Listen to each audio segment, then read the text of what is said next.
This is a finalised attested judgment from the Irish Dublin High Court Clerk's Office.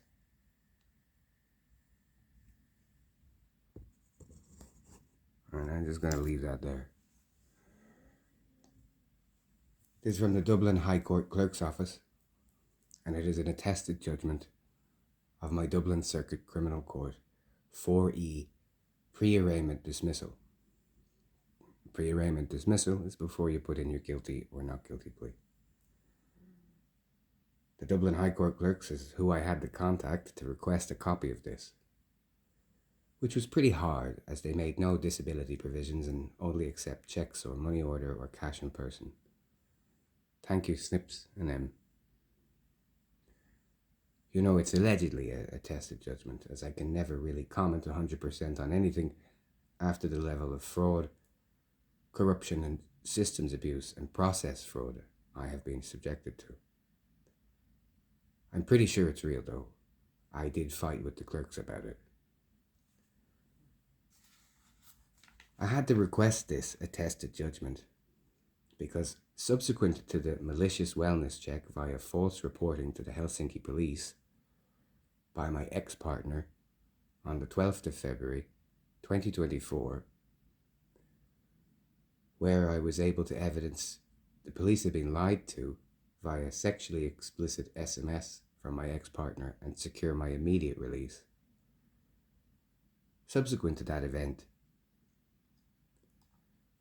Helsinki police have been accusing me of I have a long history of violence against the police, that I have hidden armaments for use against the police, that I hide knives around my apartment for use against the police, that I booby trap apartments against the police, and that I set petrol traps in my apartment to burn police officers alive. You know, they make me sound like this is some sort of Dave the Jackal shit.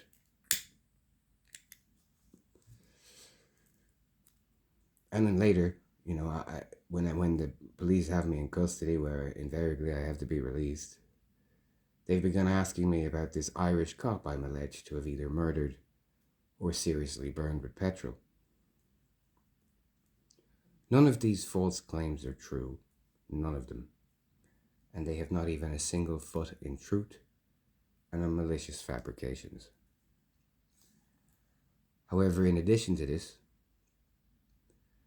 due to malicious lies apparently told by my ex-partner and possibly her lawyer, thanks to Dr. Andres Nette of Hartman Hospital trying to do some bizarre favour to diminish and hide the abusive actions and fraudulent actions by my ex-partner, decided to write a whole fabricated variant of what actually happened both that night and in my past.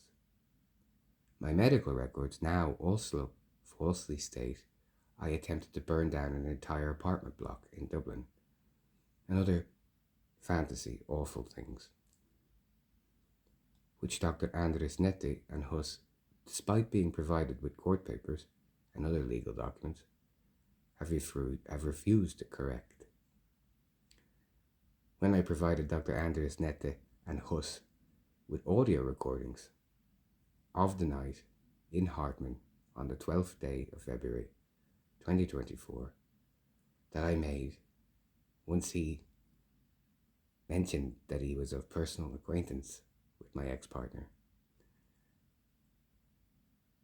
that evidence a wholly different and true recorded run of events that contradict the medical records Dr. Andres Nette wrote.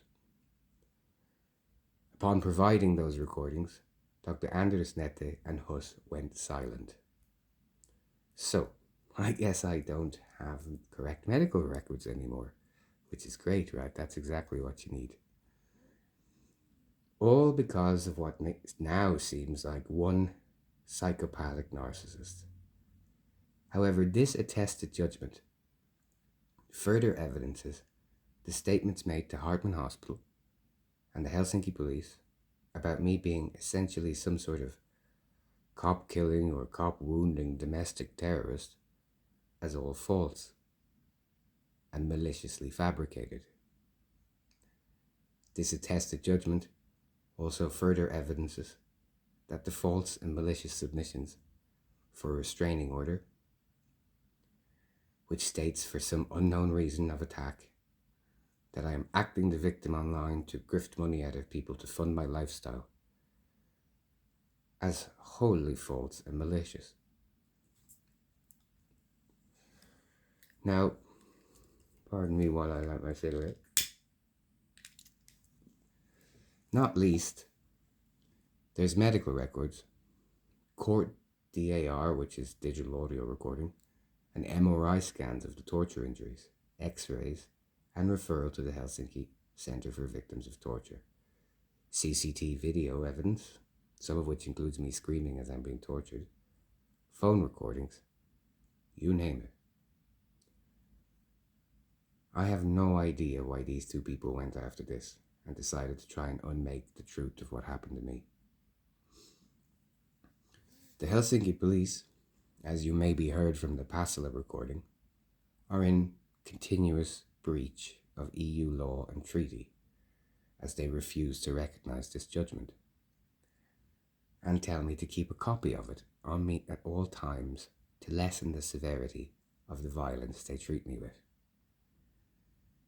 The Helsinki District Court has told me it is outside their jurisdiction to recognise it, when in EU law and treaty, which is easily Googleable, sorry about that, easily findable by Google, a finalised judgment from another EU member state is very clearly meant to be accepted and recognised.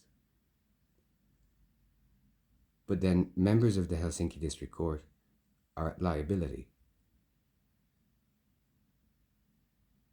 because there is also evidence, or this also evidences, other false and fraudulent filings, judicial misconduct, and bafflingly, some Helsinki District Court judges who have doggedly tried to prevent my access to justice for the matters I evidenced as false and as wholly having never happened via this 4E pre-arraignment dismissal. Which is a bad look for a judge, right?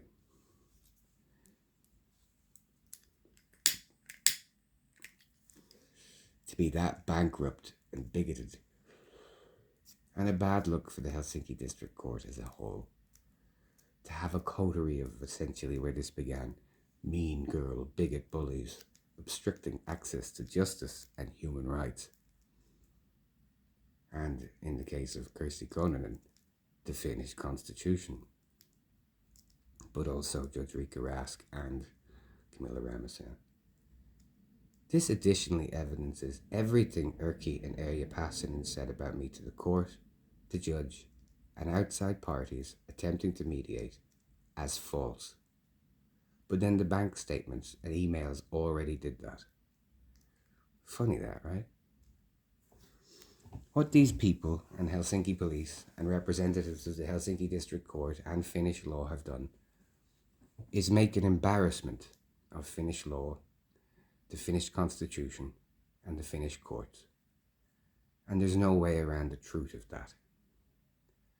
Because the continued attack on the veracity of this attested judgment for a 4E pre-arraignment dismissal and refusal to recognise it is a continued breach of EU law and treaty, and it is a sustained attack on human rights, where the only people who truly benefit are some corrupt, torturing cops. So in addition, the Helsinki District Court is also stating it goes hard for corrupt torturers and sexual criminal cops, which is odd to me.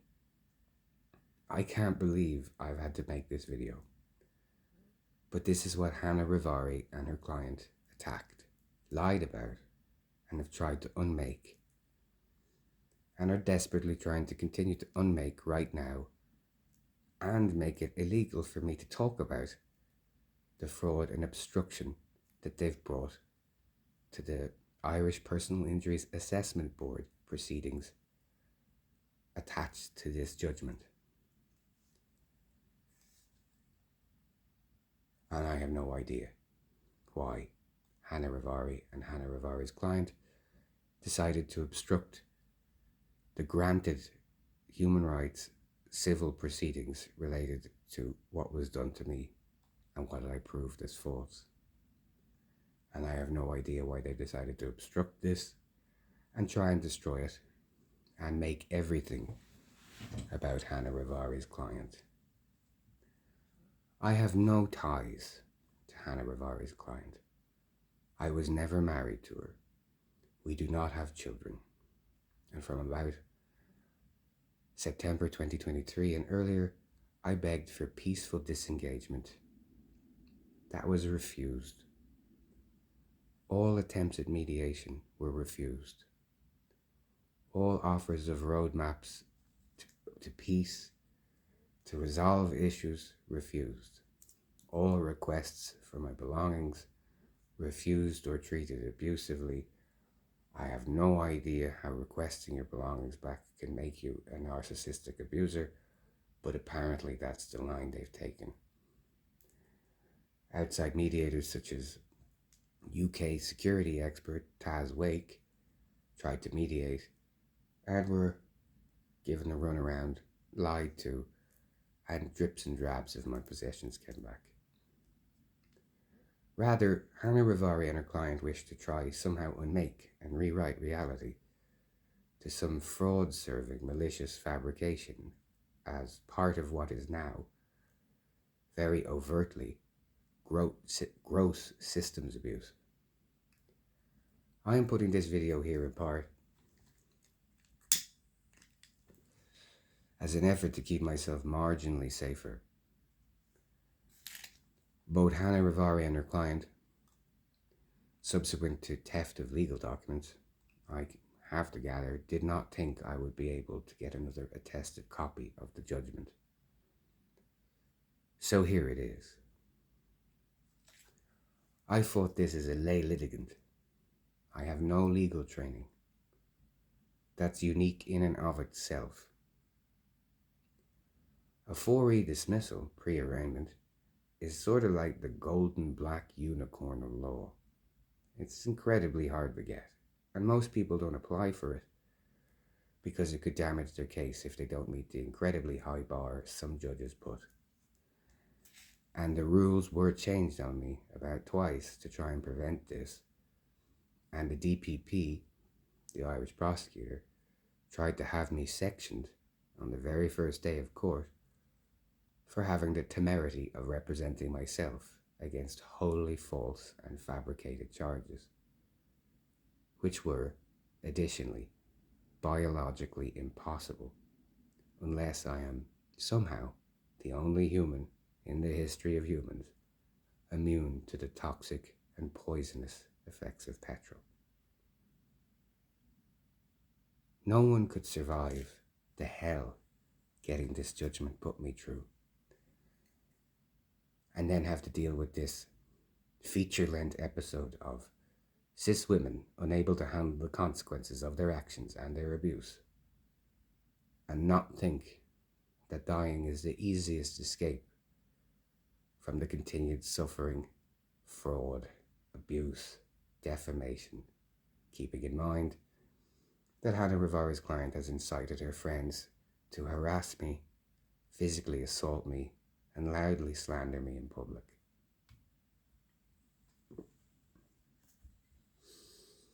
According to some legal historians, I'm the longest 4E dismissal before the Dublin Circuit Court in Irish legal history. I'm also allegedly the first recognition of a non-binary person in an Irish court judgment.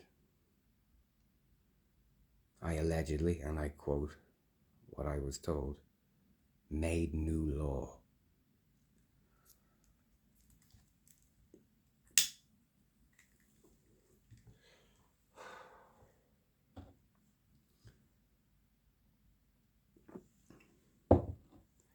I have been unable to verify those, So they're just things legal historians told me. If they are true, though, I think that's an even worse look for the Helsinki District Court and that small coterie of Helsinki District Court judges who decided I was a liar to be abused and repeatedly publicly humiliated. Keeping in mind, part of that was Judge Camilla Ramasem leading a room in mediation to laugh at me for being non-binary and telling the room that it was mental illness.